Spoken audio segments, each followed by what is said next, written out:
I might have a childhood issue around whether I am smart or not. Being triggered is glorious. If the path to enlightenment was filled with vanilla ice cream, we'd all be there. There's two different types of motivation, and one is a push and the other is a pull. Oh, guys, I just finished this episode with Josh Magro, who is a licensed psychotherapist.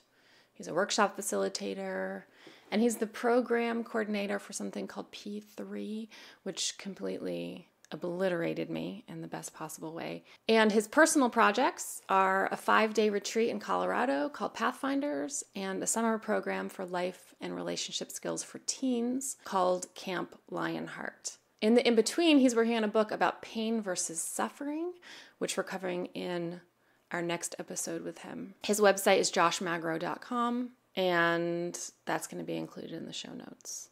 And I am having a hard time talking because this episode was so profound, and we recorded both of the episodes in one sitting. So what you're about to hear is an episode on unconscious bias and limiting beliefs, and what are the similarities and the differences in those things, and how will that affect your business and your personal life. There comes a moment where I discover a new limiting belief I didn't realize I had. So look forward to hearing me be very uncomfortable, but not nearly as uncomfortable as I am in the next episode, which we just recorded. Next time we have him on, oh my goodness, I share a dirty little secret I've been hiding from you all, and lots of tears, very uncomfortable. It's basically an opportunity for you to hear what it's like in a therapy session. If you're not a person who's been in therapy or subjected yourself to this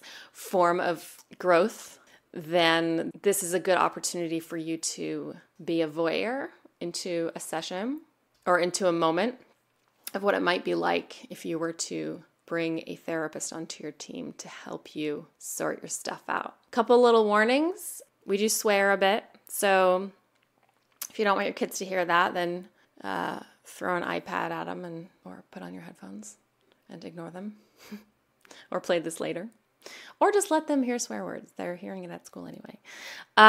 Some trigger warnings. Oh my gosh. Never did I think I would talk about things on this podcast like abortion, racism, sexism, and specific examples of those, which might be difficult if you've been a victim of aggressions in those areas. And at one point I talk about murder, and also we talk quite a fair bit about religion. And a little qualifying statement is that I refer to Christians, and I want to make sure everyone understands that I am one, but that does not mean that I am not critical of this community at times and recognize areas of misogyny and racism and all kinds of other isms in the religion community. So I just wanted to make that clear. Hang in there. At times it might be a bumpy ride, but it's going to be so profitable for your soul, I hope. And in the end, your personal life and your business and your ability to get out of your own way. Hey, Josh. Gonna jump right in.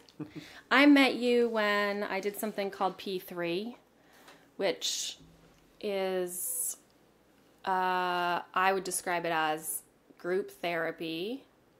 Is that accurate? Kind of. It's distinguished by group therapy in the sense that it's like group therapy typically is like a weekly or bi-week, like multiple times a week meeting of the same people consistently. Like we'll talk about traditional group therapy, whereas this is more a psychoeducational workshop. Nice. I think would be the best description for it. It's very experiential, but it's sort of like, it's the weekend warriors of therapy. Yeah. And my experience was that having been someone who loves self-discovery and loves therapy, like bringing professionals into my life and everything, P3 was like years of therapy in one weekend. Yeah. Is that accurate to say? Yes. And I think I've heard a lot of people say that. Yeah, if people are able to go through the weekend and really implement everything that they're able to achieve during that time, because it's different for everybody. But implementing that, I'd say it probably replaces the equivalent of about 2 years of therapy.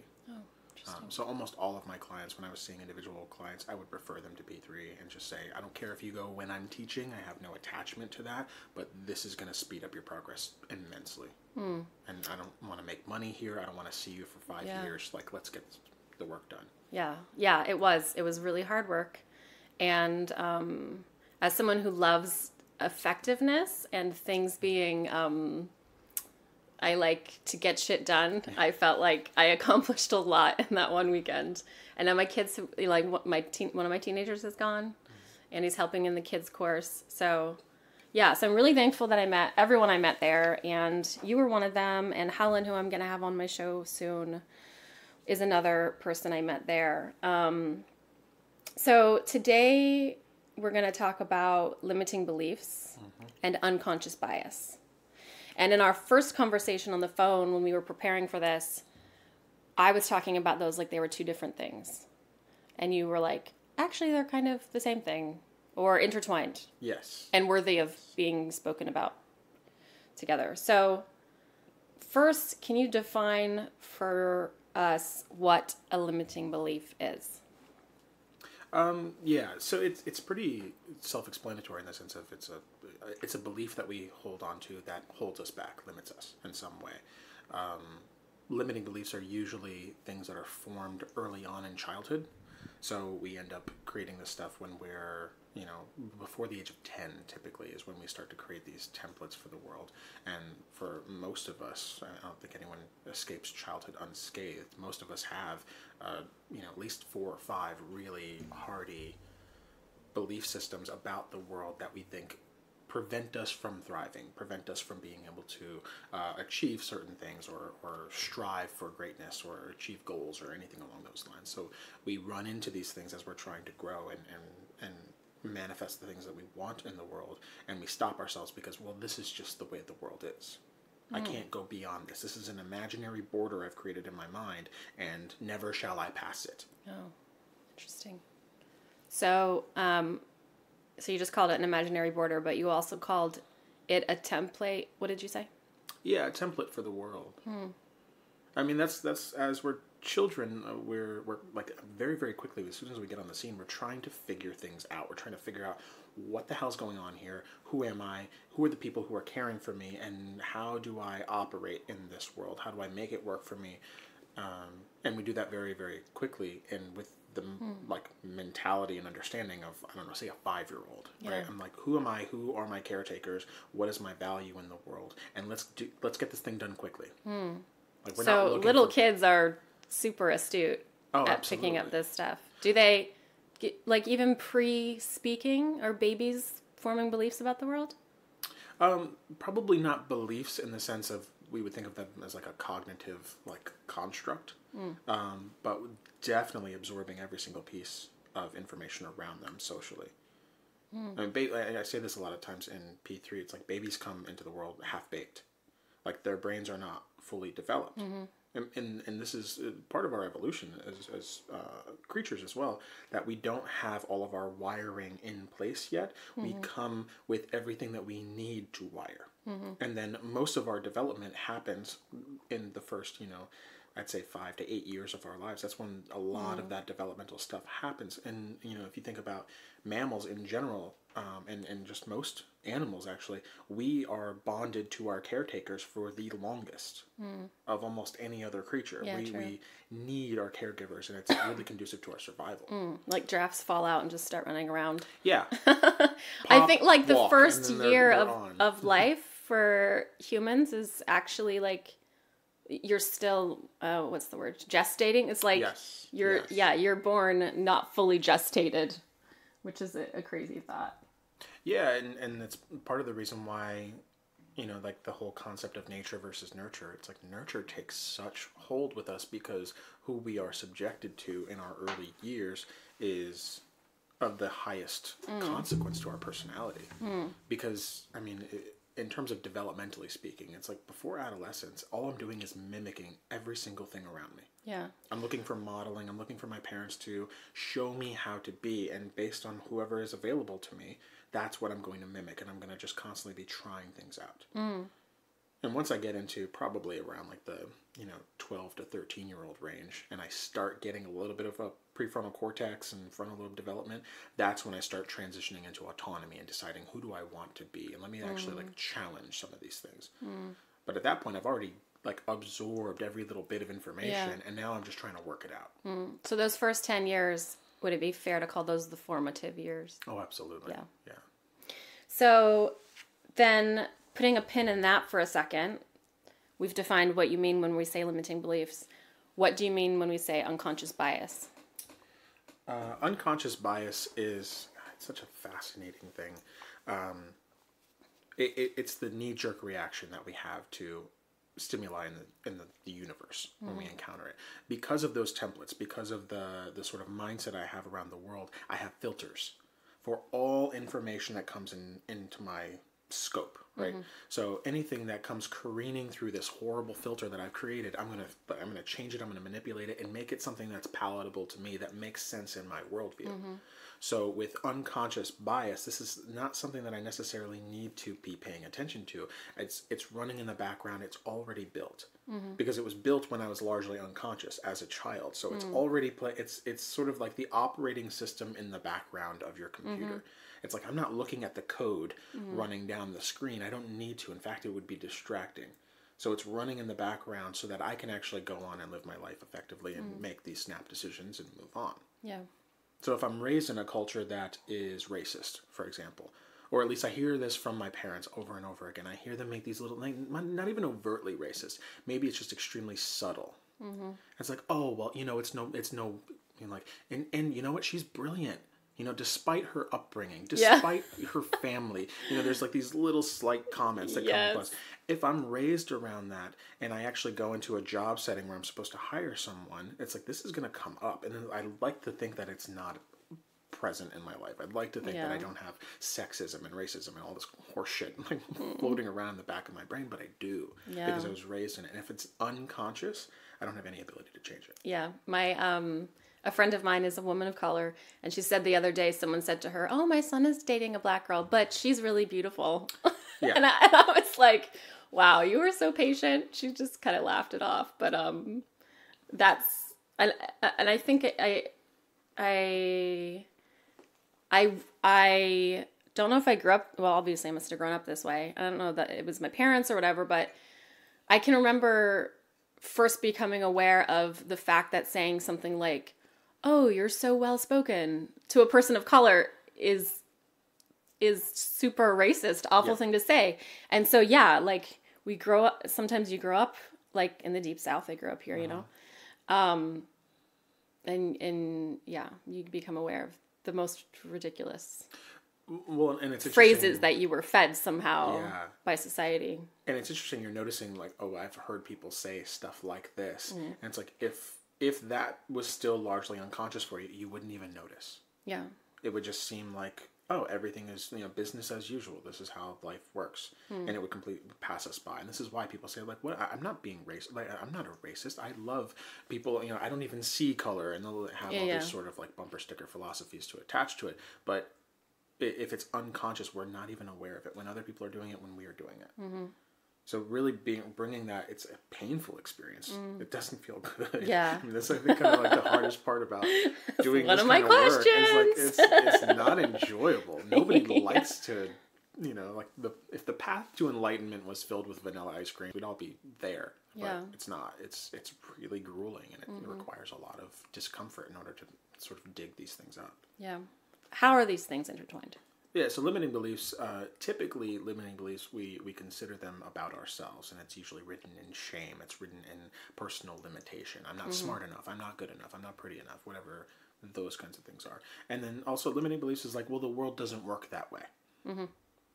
Well, why don't you just make money with your artwork? And it's like, no, like starving artists, like that. That's a limiting belief, but I have it about like, well, this is how the world is structured, not necessarily anything particularly about me. It's like, I just can't do that because that doesn't work. and I cut it off. It's a belief about the world that limits Exactly. me. Or Yeah. whatever. And then the same thing with unconscious bias. It can be outwardly focused in terms of an observation of the world, but at the same time we can internalize it.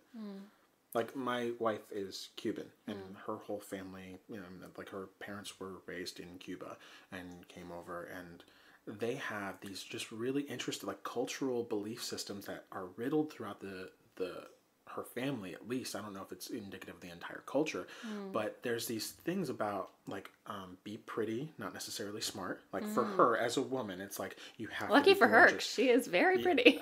She's like, she won the genetic lottery for sure. I'm grateful for that every day. So she's really nice to look at. But at the same time, she's really, really brilliant, and she's extremely creative. And it was such a piece of, like, well, I'm a woman in this culture. It's not valuable for me to be intelligent, therefore I'm likely not. That's not the highest priority, and that's not something that I can bank on. I have to bank on being pretty and charismatic and getting everyone to like me. Like, that's in her approach to other women as a result of this is like, I'm a woman and you are too, and we have to navigate this thing about who's the prettiest person in the room.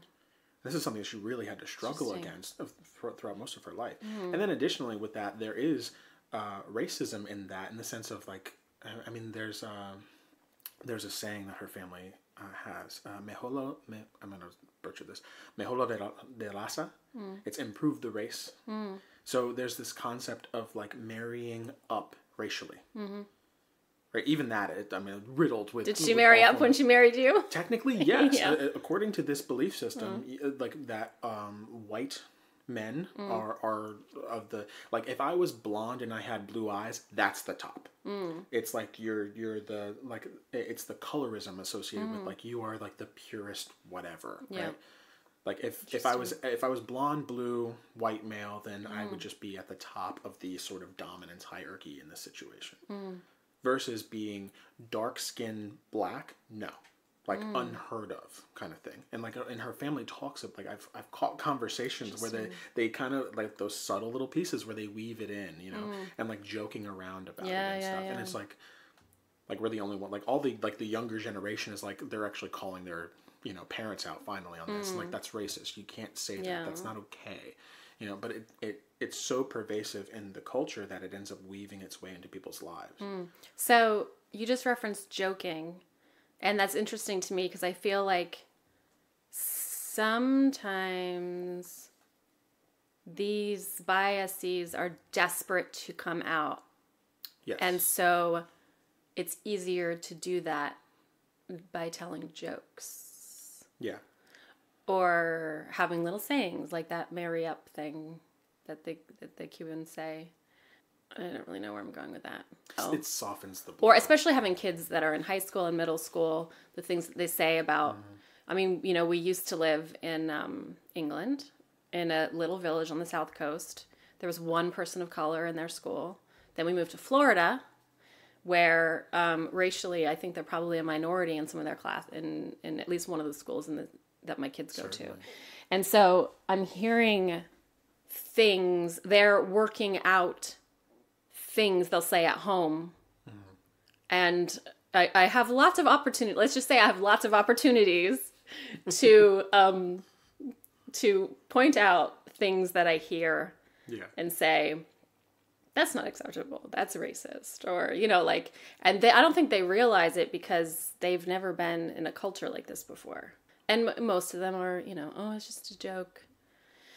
And I'm thankful for them because it's an opportunity to I think talk about it. That speaks to a really important concept in all of this in terms of, like, how to navigate these kinds of things is because I think so many of us avoid discomfort. And I don't want to be called out. Therefore, I'm not going to speak and I'm not going to open up for fear of being called out. Or if I am called out, I'm going to defend myself and divert the attention. Oh, it's just a joke. It's no big deal. Like, why are you so serious? God, you're so sensitive. Like, I'm going to make these kinds of comments to push the attention off of me because I don't want to be called out. Yeah. And yet, being called out and being, like, sort of held to a higher level of integrity is imperative in my growth. Can you give me some examples of common forms of unconscious bias? Sexism is probably at the top.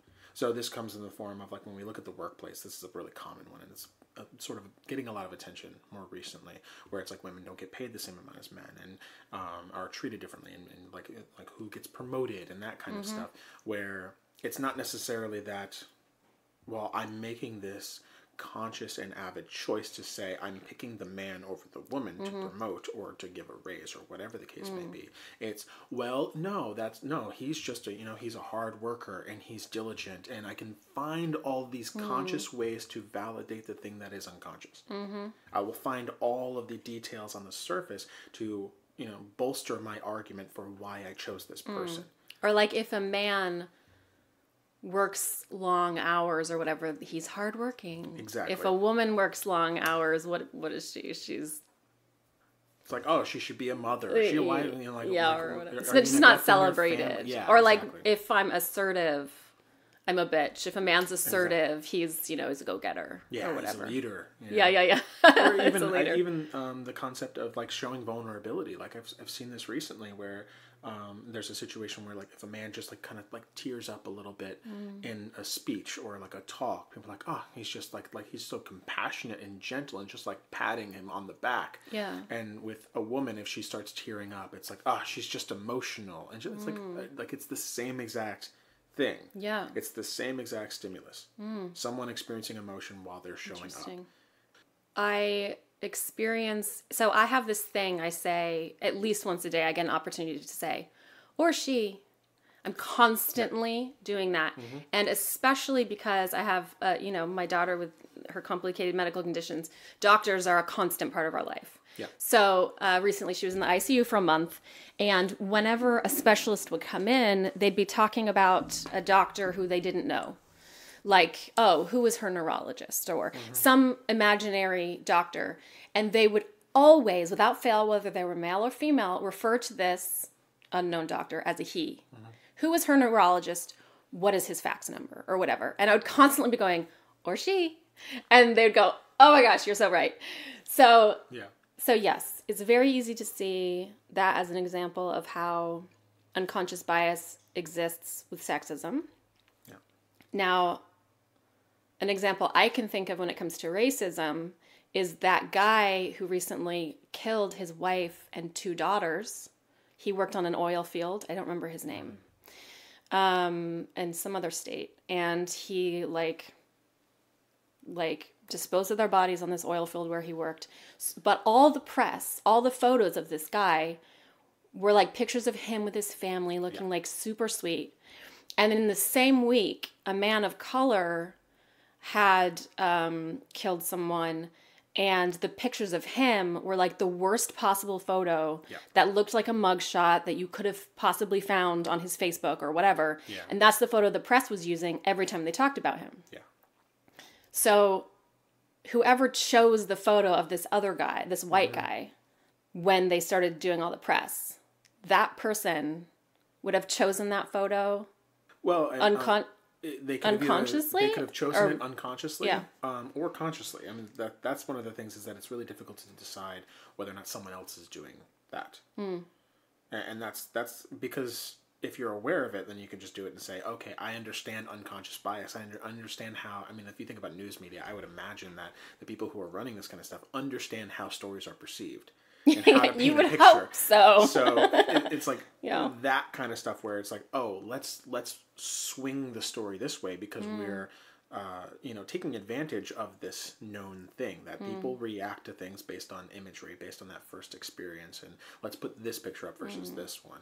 But when you're a child and you see that, or when my sons are in the room and they hear doctors calling imaginary doctors he all the time, and the nurse, who nobody knows really who the nurse is going to be on call in an hour, is always a she or whatever. Yeah.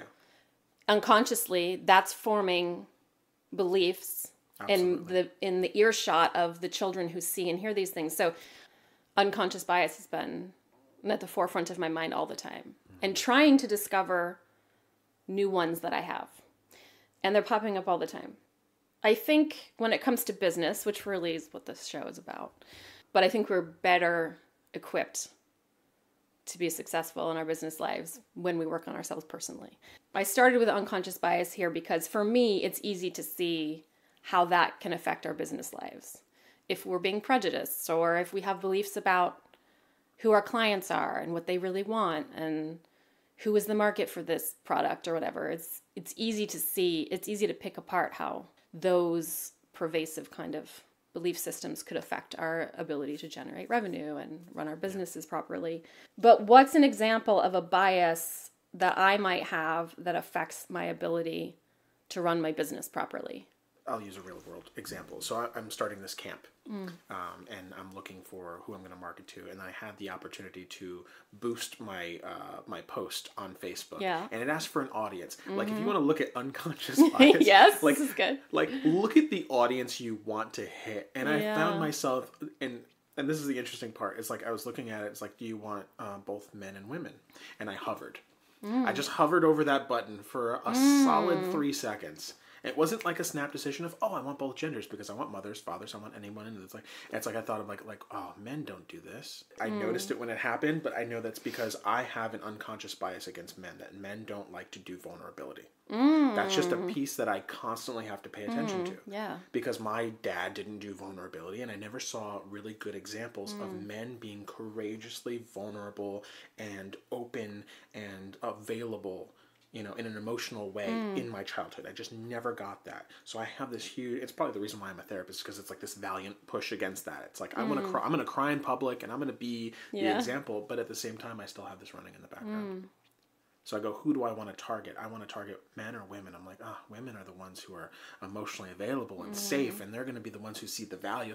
All this garbage is like running through my head in this little snapshot, this window of moment. And I'm like, what the fuck am I doing? Like, just like, and I catch it and say like, okay, don't do that. And that's the moment, is that it takes a little bit longer for this kind of stuff to, like, they did a study with, I think it was with like unconscious bias and racism, where you had to assess the character of a person of color in like the storyline, or I don't remember the details of it, but everyone did it the same.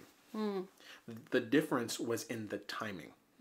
It takes longer for people to navigate through, like it takes a longer time frame for me to be able to respond with like the politically, like this is what I know to be true. This is how to treat people well and treat everyone equal. If I have an unconscious bias around this, it just takes me longer to respond. You almost called that political correctness. I did. It's like, that's it. It's like, that's like the political, like, no, it's not politically, there's nothing political about it. It's like people are people. It's like, but this is the pieces that I hate, though, that when I find myself speaking that way or qualifying the things that I say, some people in my life will degrade that as I'm just being politically correct. Yeah. And in a way, there's a bias against that now, too. Yeah, and I think it goes back to that piece of, it's almost this idea that, you know, we shouldn't correct people's behavior. We shouldn't confront each other. We shouldn't call each other to our highest level of integrity. And I'm going to poke holes in things that cause me to change. Because if I can invalidate your argument, then I don't have to do anything. And it's interesting in the sense that, like, we all have these things. I think that's the key component with this, is like, we all have this stuff, and just, I have to be willing to notice it. And not being afraid of feeling uncomfortable about it, not being afraid of making a mistake. It's like, the mistakes are really important. They're really valuable, because when they happen, then I can actually see it. If I just steamroll over like the political correct, like it's I'm like, fuck, like there's another situation. It's like, no, that's wrong. Let me go back. And the reason why this stuff is so pervasive, like on a neurological sense, is that our unconscious brain works about a half a second faster than our conscious brain. It's so hardwired into us. It actually works faster. This is why unconscious priming can happen. Oh, what's that? So if you, like, what's a really good example of this? Oh, that's amazing. Okay, so say the word hop a couple of times in a row. Just say it over and over and over. Hop, hop, hop, hop. Keep going. Hop, keep going. Hop, hop, hop, hop. Okay, keep going, and I'm going to ask you a question in a second, and I just want you to answer as fast as possible. Okay. Hop, hop. Okay, now stop. So when you come to a green light, you stop. Oh. Shit. See? Yeah. It's immediate. It works so fast, and this kind of I know. I love. Oh my god! Example. I think I'm so smart. Now I'm like. I fall for it every time. By the way, I've seen this. I've done it in class. Oh, that's so good. And it happens because the unconscious brain is working so much faster. Yeah. I mean, I even took a second to answer that. I know, I'm going to totally get him. Every time it comes up, every time I'm in like a workshop and somebody does this, I'm like, oh, I know what you're about to do. I'm like, I'm going to beat it this time. I never do. I always fall for it every single time. Yeah. And it's because being in that state of like, I'm going to respond, I'm trusting that my basic wiring is going to be effective. Because I spent most of my childhood perfecting this and fine-tuning it. So it's like, I know how to, like, I know the rhythms, I know the mechanics of this stuff. Like, human beings are not good at being creative. Like, in novel thought. We're good at repetition.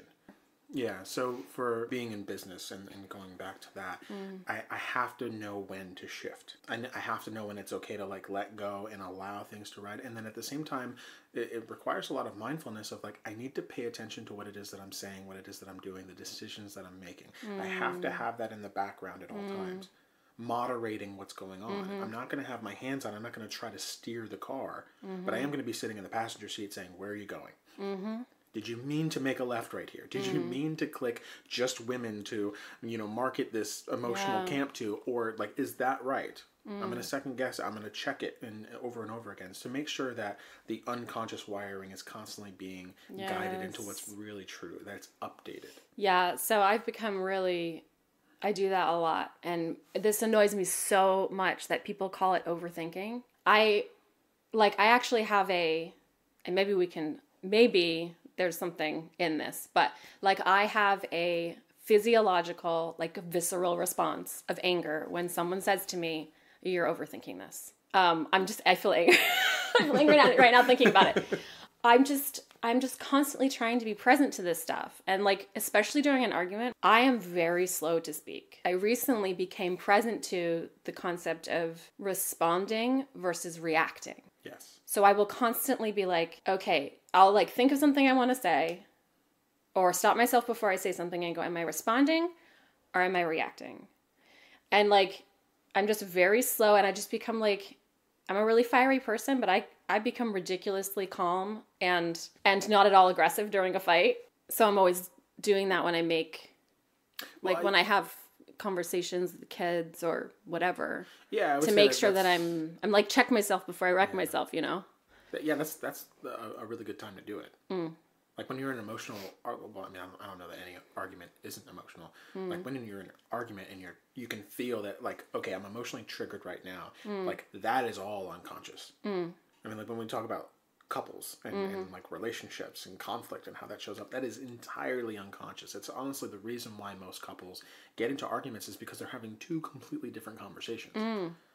I'm talking about what triggers about my life, and you're talking about what triggers you about your life, and we're just using the current situation as a stage for that. Oh yeah. And we're gonna let this and expect that I'm gonna come to some sort of agreement. Like, are you kidding me? Like, no. Like, you don't have my childhood. Yeah, right. Well, there's that painting of the two adults who are facing away from each other, and they're like a wireframe, and inside of that are two children who are facing each other, and so I'm constantly thinking about formative and like childhood wounds, and it's so easy to see it in other people, and that's becoming better at seeing it. That's another component of our unconscious is that I can see it in you. I have perfect clarity when it comes to looking out. It's like a spotlight can look anywhere except at itself. It's like I have the ability to see everybody else with clarity, but when it comes to me, forget it. It's the reason why I can't be my wife's therapist. As much as I've tried, like I just, what's especially that like? really on I in need the to relationship. ask her what's that. I'm like, I tried to like process her through all of our difficulties. It's like I'm way too close. It's like I'm worthless. And it even got to a point where I realized like we basically just had like a sort of a safe term in the sense of like, you don't get to therapize me right now. I did not just pay you for a session. You are not able to do that. Like, I don't care how much skill you have. I don't care. It's like in the middle of an argument, I can never find my master's degree anywhere. It's nowhere to be found. Because I'm triggered, because I'm invested, because I have an interest in her getting through her stuff, because that means I don't have to change. If I can just help you process through whatever is going on with you, then I'm good. I love to control other people. And like that's one of those things. It's like it's ugly when the first time you see it. It's like Oh, that's me. That's who I really am. Like, I really want to, like, just control everything Yeah, around but me. and this is just a totally different subject, but my understanding of projection is like hating about you the thing I hate the most about myself. Yep. So if I hate that you're super controlling, it's really I hate that I'm super controlling. Yeah. Or whatever, and I'm just projecting my spotlight onto you. Yep. 'Cause All right, it's that's so a much topic easier for to see in another others. day. Yeah. That's a great topic, actually. I love to think about projection. So I saw something on Facebook yesterday which said the less a person knows about something, the more they think they know about it.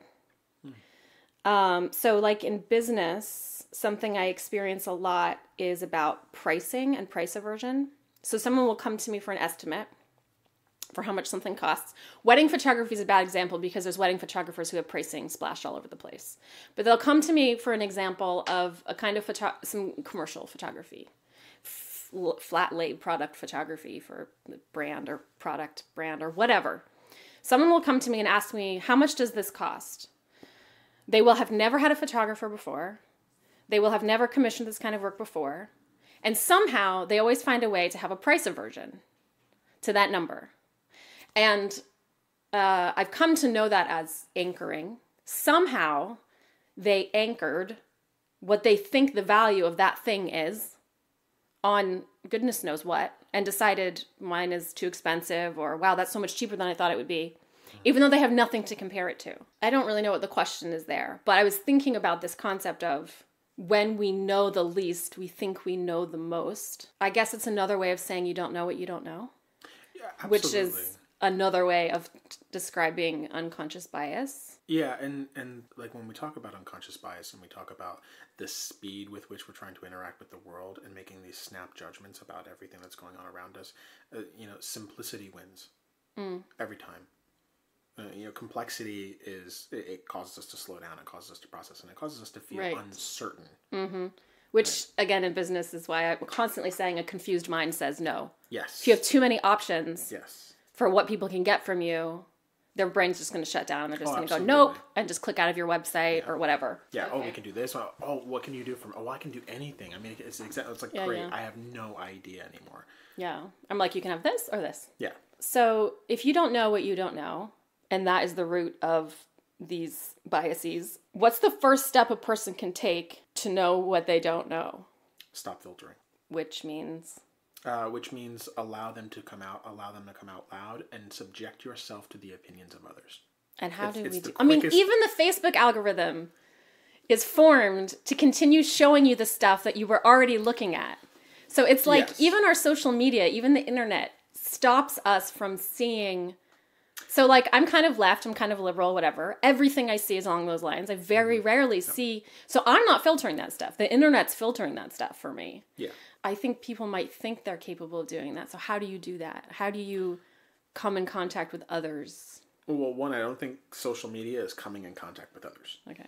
I think that's a whole different avenue. And the stakes are low for confrontation on social media.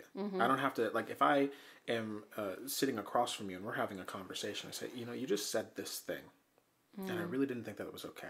And I really want to understand it. Like, let's have a conversation about this thing that you said that was, just really, really off-putting. Or I'm taking offense to it right now, and I'm noticing I have an emotional reaction to what you just said. There are high stakes on both sides of that conversation, because in order to confront you, one, I have to just be able to bask in the just awkwardness of the moment. Yeah. That is, you just did something that disrupted our rapport, and I'm going to call you out on it. And it requires some trust in ourselves and in other people and all that kind of stuff.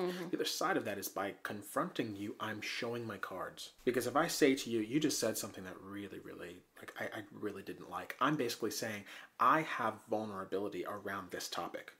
You just said this comment about, well, you know how men are, and I immediately had this internal reaction of like, well, I'm not like that, and I have all this defensiveness that comes up. I'm basically saying, like, you just did something that wasn't on key with what is my value system or my triggers or whatever it is, and I have to show my vulnerability in order to confront you. On social media, I don't have to. I don't have to look at my vulnerability. I can just, stand tall on some platitude of this is what's morally just and right and in integrity with the world, and you're not allowed to do that, period. And then I don't have to sit in the space of saying like, now you say something. Yeah. Now respond. It's easy to hide behind the keyboard and just like go furiously on someone. And then you see them in the store and it's like... Well, it also avoids empathy. Yeah. If I say something to you that causes you discomfort or pain, I don't get to see the emotional response. I mean, like, we're hardwired for social interaction and emotion. So all this stuff is going on at the moment with New York really changing their abortion laws. I have this copy paste. Every time I see someone arguing and going, oh my God, this is the worst thing ever, and abortion's the worst thing ever, and I can completely see both sides of that issue. However, what I'm constantly saying to every single one of those people is go talk to women who have experienced that. And I just know from my experience growing up in the church, or growing up, homeschooled, I was, all of that. I never ever came in contact with people who were not like me, who experienced stuff like that.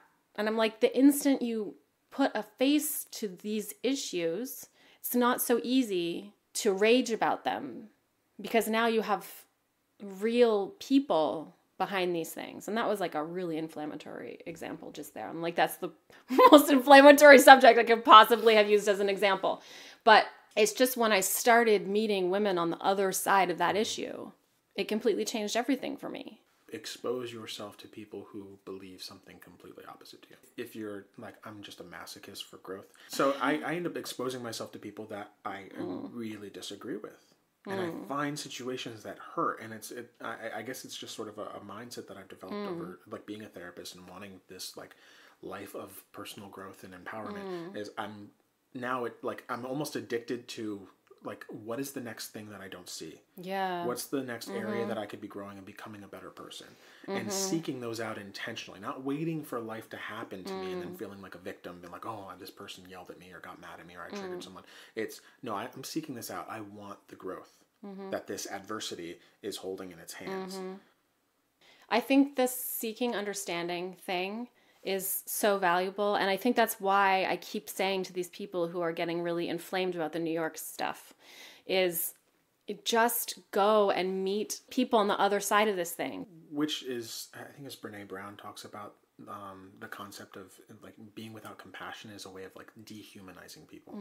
So like in that, it's this inflammatory, it's this big topic or whatever. But it's like, if you look at both sides of this, typically when we're looking across the line at someone else and saying, you're the bad one and you're the one who's wrong, it's like, I'm taking a human being and I'm making them less than that. I'm making them this, this sort of representation, this evil representation of who they might be. And I'm I'm stripping away all the aspects of their compassion, their desire for happiness and joy and wonderment and connection in their lives. I'm taking all of that stuff away and saying, you're this awful thing. It's very easy when you don't have faces. Yeah. One of the comments I saw from someone was, I'm pregnant right now and I'm about to have my baby and I just can't imagine ever. And, she said killing my baby, which it's just really hard to repeat that. But she said, I'm pregnant. I can't ever imagine killing my baby. And what I wanted to say, but I avoid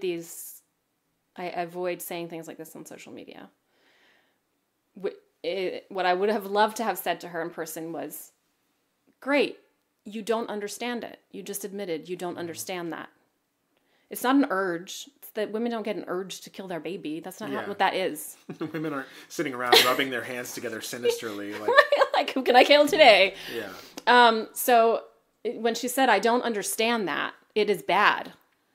What I wanted so badly to say is, you're right, you don't understand it. Yeah. So seek to understand. Yeah, and even in that concept of like, I can't imagine blank. Right. It's like, try. Yeah. That like there's real, and it's not just like try just for the sake of understanding this person and having compassion. Like as a personal area of growth and striving, it is really, really valuable for people to imagine life at its most horrid.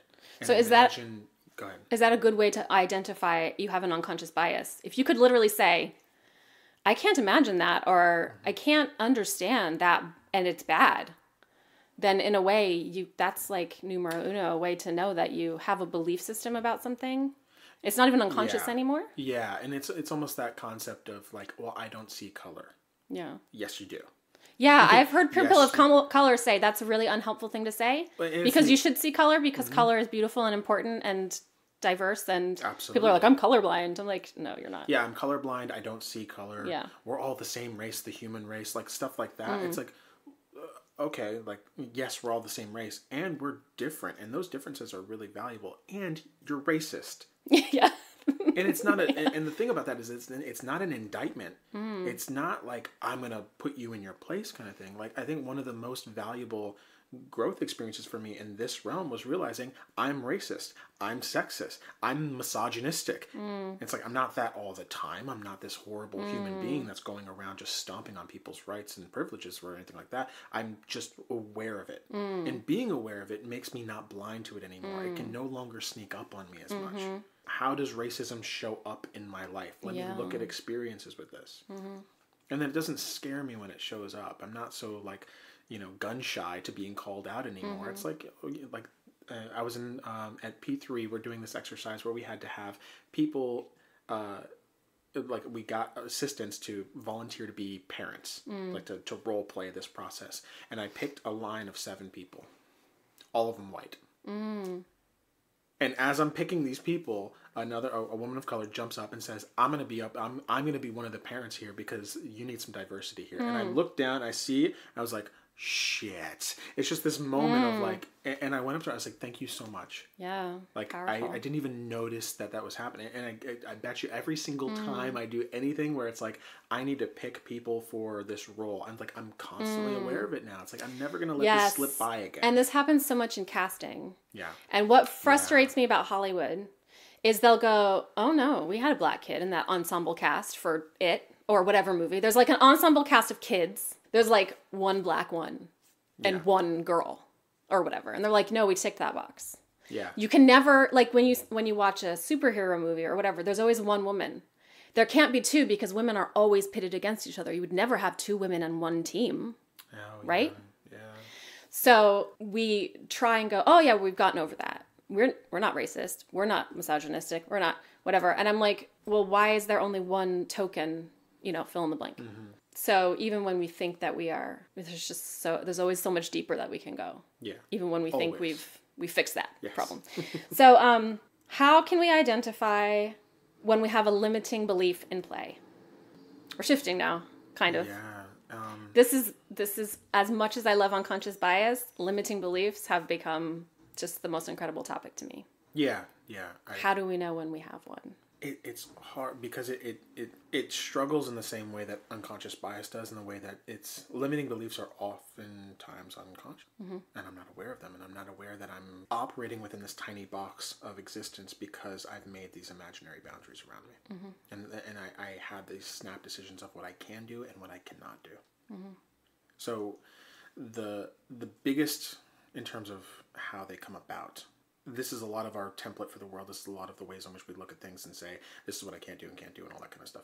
So a lot of times what people do with limiting beliefs, or the reason why we encounter them, I should say, is because I set up a goal in my life. I have some aspiration. I have something that I want to do. I have some better version of my life that I can imagine. For anyone who's listening to this, think about the thing that you would just do. Can we just do it? Do it with me. Okay. So, yeah, exactly. So for you, think about what it is in your life that you would do if there were no excuses. Or better, imagine what it is that you would attempt if you knew you couldn't fail. Okay, so like a thing. Okay. If you knew success was certain. I would travel the world and photograph birth in different cultures. Okay. That's like been a dream of mine for. Oh, actually, right behind you on the wall there, on the right, that woman is a midwife in Kenya, and I went there to shoot.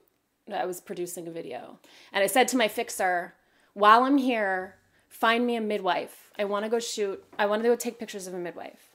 So she's lived like so deep in the bush that we couldn't get a car there.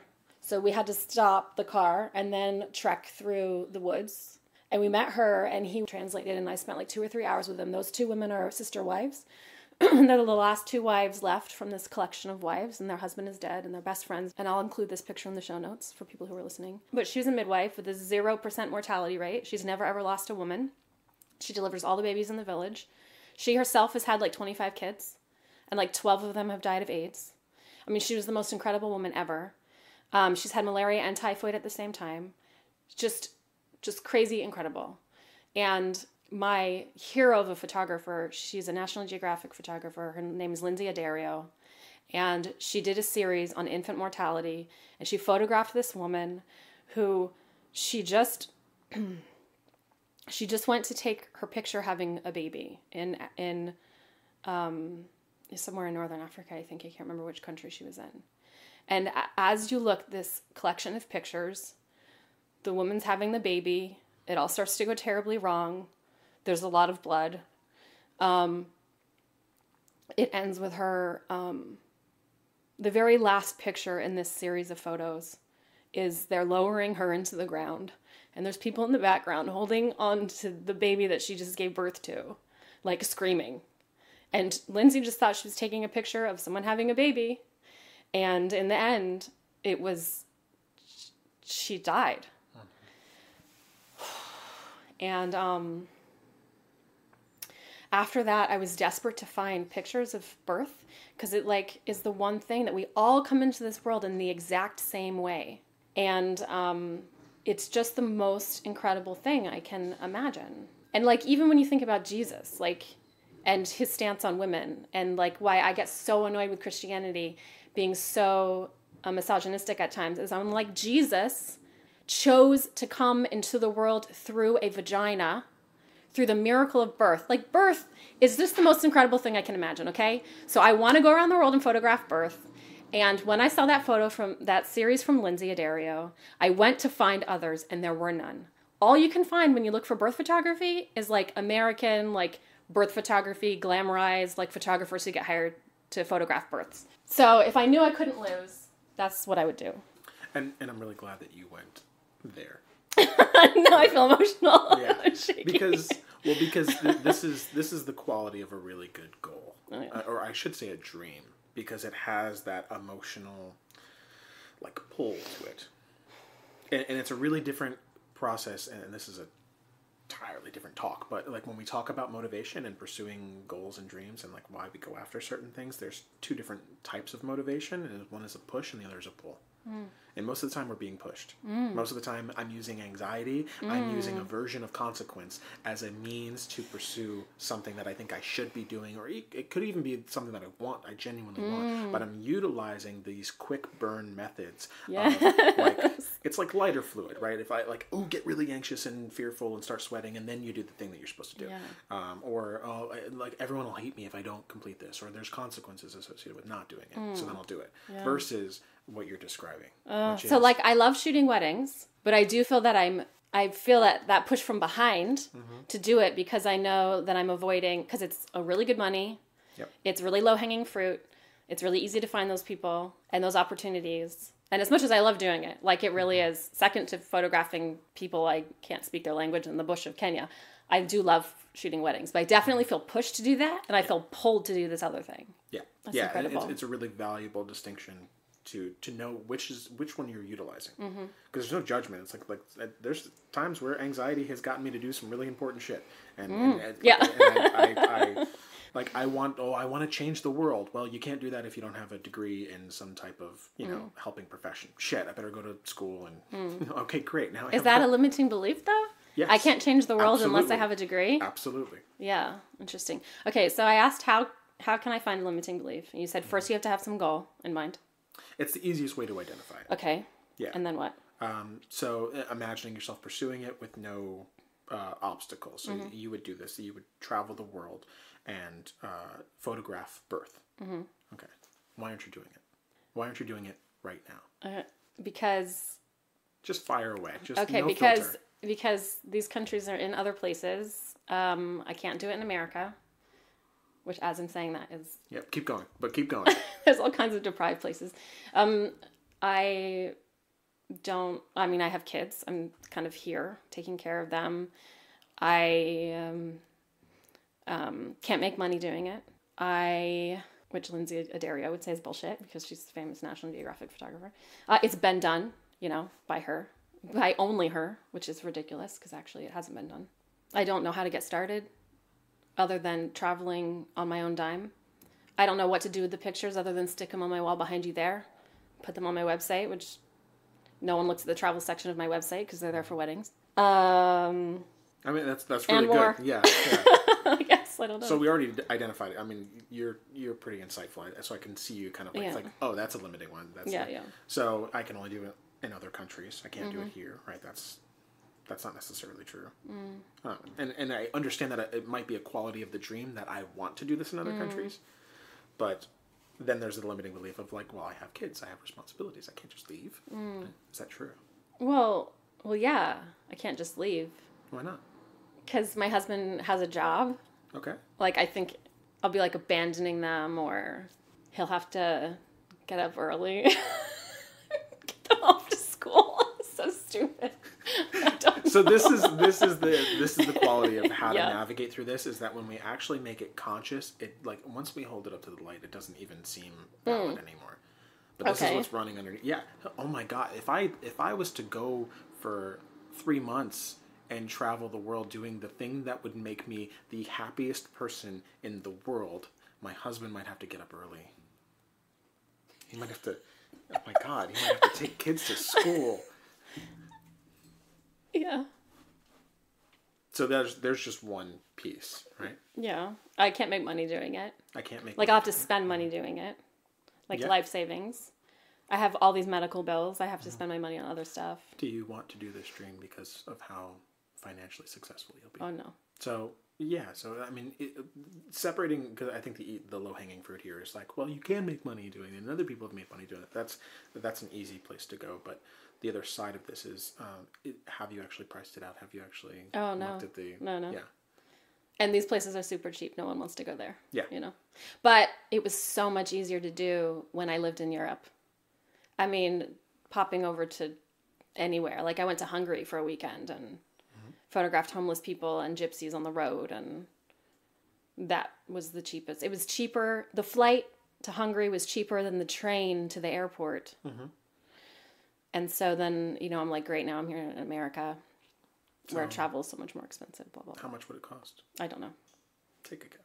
To fly to Kenya? Round trip. Oh, probably like $1,000 from MCO to I don't know, to whatever airport in Kenya. $1,200. $1,200. Okay, that's a good number. And it's so $1,200. We'll say. Okay. Nice round number. How much extra would you have to work at, I don't know, wedding photo shoots, that sort of thing? How much more would you have to do in order to afford to pay $1,200? And then what time frame would you say would be reasonable for you to be gone? I could be gone for a week, and half of a wedding would cost that much. So half of a wedding would cover your flight and the time not working for a week? Probably just one whole wedding. So one whole wedding. How long does it take you to shoot a wedding? A day, and then a day of editing. 2 days. Okay. So I just want to be very clear. So this dream of yours would require you to work one extra wedding. Did I get that right?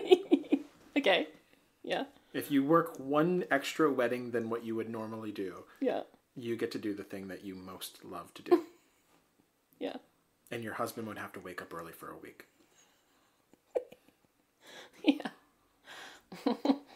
So this is so I want to talk a little. Yeah, I want to talk a little bit about what it is that we're doing here for everyone else, just to kind of follow along with this. So identifying a goal, identifying what it is that we're actually aspiring to, is a really easy way to identify limitations, because there's a reason why I'm not doing it. There's some internal drive. There's a blueprint that I'm holding on to that says you can't do this because. So for like, typically what I tend to do is like, I have to write something down. And I hate journaling. I hate doing all that kind of stuff. Maybe we can make a worksheet to go with this episode.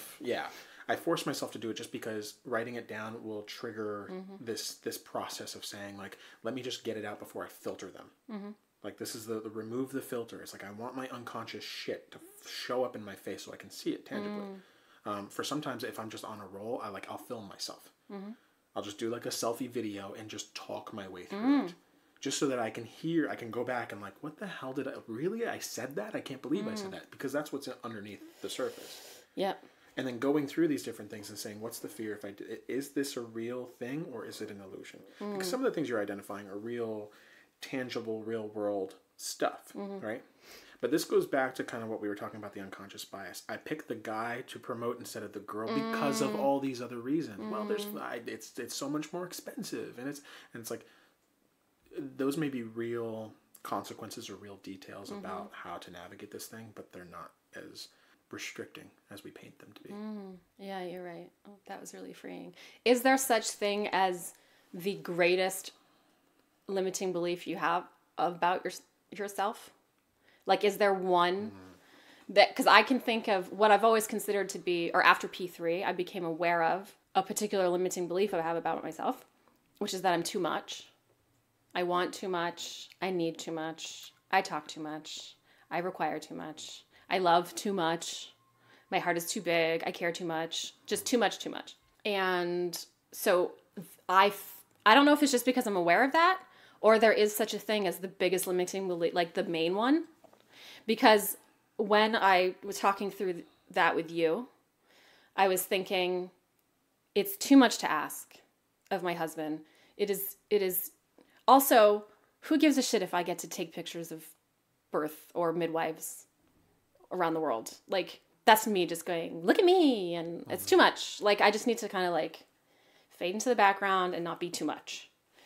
So, and I think most of the things that limit me, really, when you strip it back and strip it back and strip it back, this idea that I am too much is at the bottom of all of them. All of that to ask, is there such a thing as like the number one limiting belief you have? Yeah, I would say that, because this is a lot of, we touch on this kind of stuff at P3. It comes up quite a bit, because if you get people to be empowered, they're going to run into their limitations. And when we dig down deep enough, it usually comes across as something like, I'm flawed. I'm insufficient. There's something wrong with me.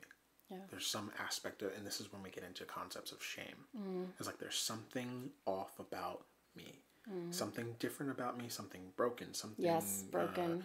Yeah, so anything along those lines, like if you dig down deep enough, it will always hit somewhere in that realm of thing. Now, I've seen people get into, I mean, there's definitely others that sort of show up, but I've never seen any belief be more debilitating than those. Would you say it's fair to say that in one way or another, everybody believes that they're broken? Or are there people who don't feel flawed? I don't know that anyone... At least I've never met a person who hasn't had to navigate this in some form or fashion. I have met some people who no longer carry those, or they don't at least, weigh in their lives as heavily. But I've never met someone who didn't have any limiting beliefs about themselves. Well, that really leads into a question that I want to ask every mental health / therapist, whatever, that I have on this show, which is, does anyone get out of childhood unwounded? No. And I think it's important that we don't. That's the stipulation. I did hear a comedian recently say, like, if you're like a super good parent and you don't give your children any adversity, then you're a bad parent. She was like, so I'm just awful to my kids, Just gonna ruin them. Because really I'm trying really hard to not fuck up my kids in any way. Yeah. But it's impossible, isn't it? Well, there's a balance there.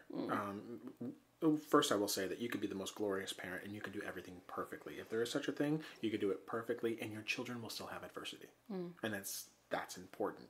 And the place where I see a lot of parenting going wrong, or not necessarily wrong, but it's almost like an exaggeration of that concept, is that we try to shield our children. And we try to, create a buffer zone between them and the rest of the world. And we handle the adversity for them in order to protect them from that thing. And then they end up becoming weak. Which in a way is that belief that there's something wrong with me. Yeah. I was not strong enough to handle stuff. Yeah. My parents couldn't trust me to handle my own problems.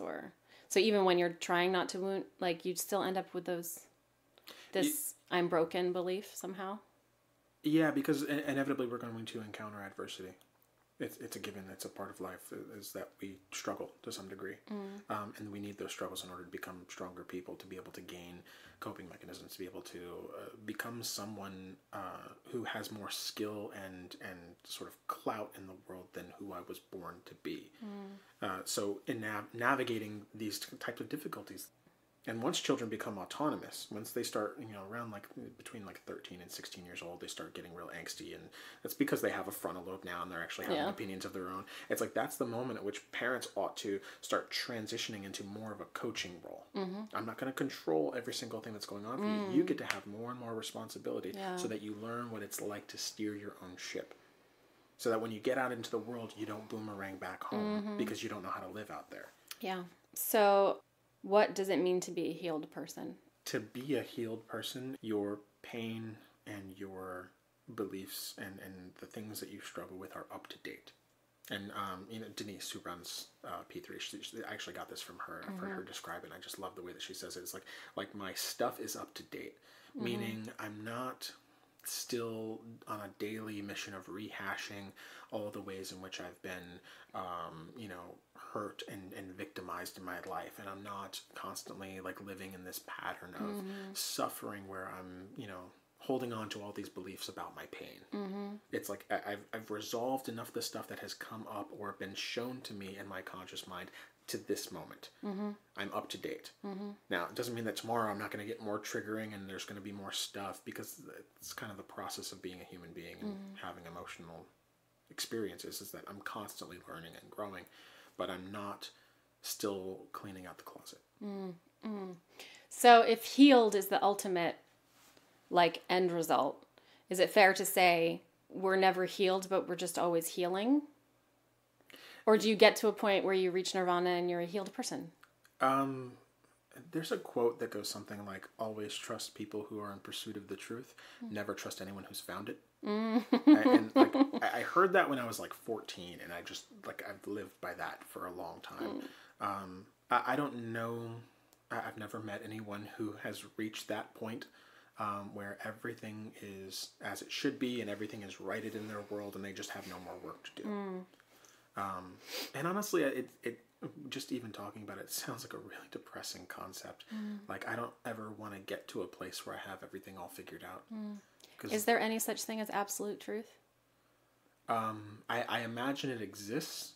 My ability to perceive it is in question at all times. I think we're all trying to get to that place. I think we're all trying to find what's real for us, what's true for us, and what our place is in the world, and being able to attune to that as best we can. But it's not not mistaking the hand for the moon. If I'm pointing to this, everyone has different ways about getting there. Which, and like you talked about religion earlier, it's I don't hold very fast to specific religions. I like spirituality. I think spirituality is a huge component of human existence. Religion is not. Religion is a path that can take you there.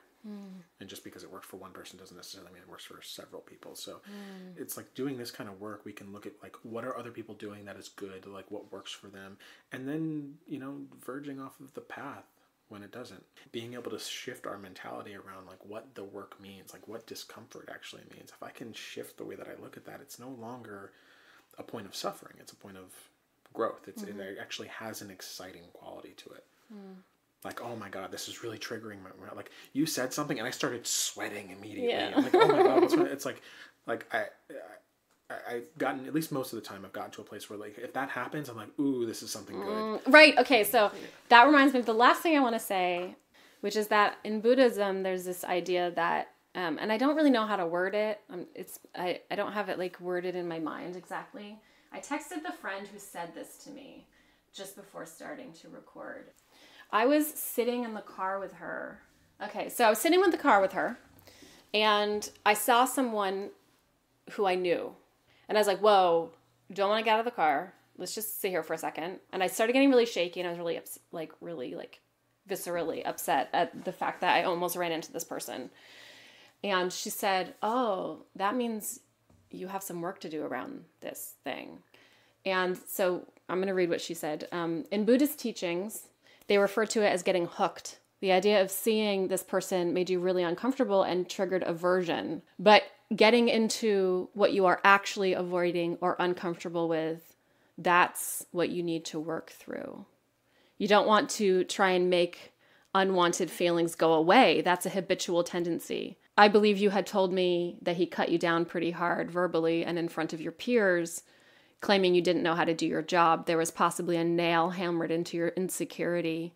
That insecurity may stem deeply into your childhood. Wow, my friends are so smart. It's hard to tell, but it shook you up. So when you feel triggered by something, especially I think when that reaction is bigger than the stimuli, like running into someone I know, like that should be a pretty innocuous thing.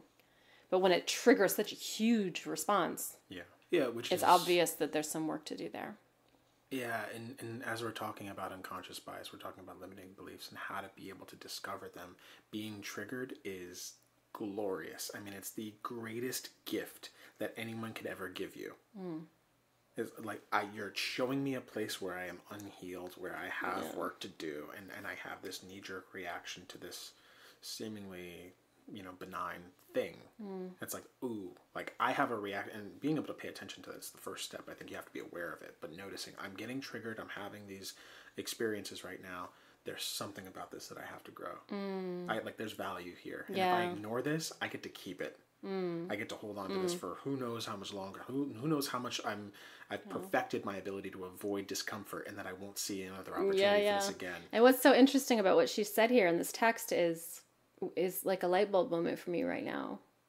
That I might have a childhood issue around whether I am smart or not, and caring whether my peers believe that I'm. And I don't know how much you know about the Enneagram, but I'm a 3, and I talk about that on this show all the time. And so I get my value in being like the smartest, most glorious person in the room. Yeah, that makes sense. So that totally triggered that. Well, thank you so much for talking to us. Yeah, absolutely. It was just incredible. And for everyone who's listening, we're going to put together a worksheet to help you identify your limiting beliefs. And you can get that in the show notes.